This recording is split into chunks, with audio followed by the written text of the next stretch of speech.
Duke and North Carolina's first ever matchup in the men's NCAA tournament was always going to be historic.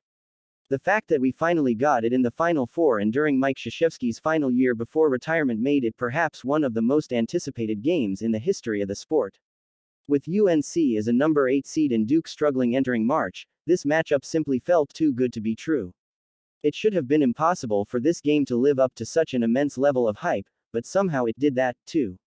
North Carolina beat Duke, 81-77, to punch their ticket to the national championship game. The Tar Heels will now face Kansas for the national championship.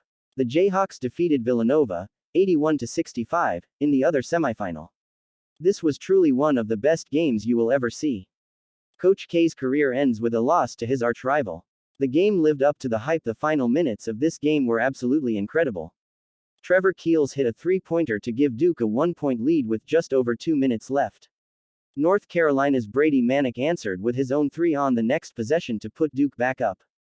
Duke came down and found Keels for a three that missed, but Duke grabbed the offensive rebound, swung the ball to Wendell Moore, and saw him hit another go-ahead three.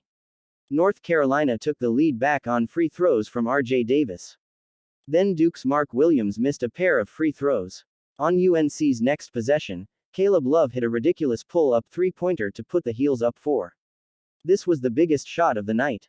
It still wasn't over. Duke's Jeremy Roach drove down and scored a layup to cut the lead to 2.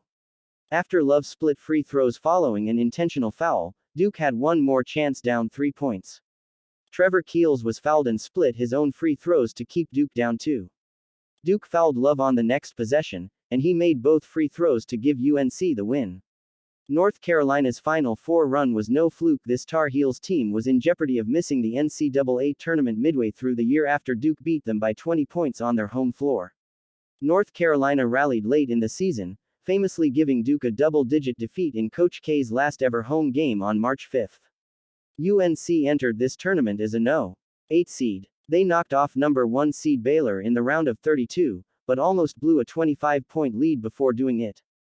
Carolina's Sweet 16 win over UCLA was convincing enough, but there were still some questions of whether this was a Final Four caliber team after easily advancing past No. 15 seed St. Peter's in the Elite Eight. UNC proved itself in the biggest game of the season in the Final Four against Duke. Carolina showed how much talent this team always had. Love was electric, finishing with 28 points on 11 of 20 shooting. Armando Bacot was incredible inside despite rolling his ankle late, ending the night with 11 points and 21 rebounds. Davis added 18 points and Manick had 14 points in the win.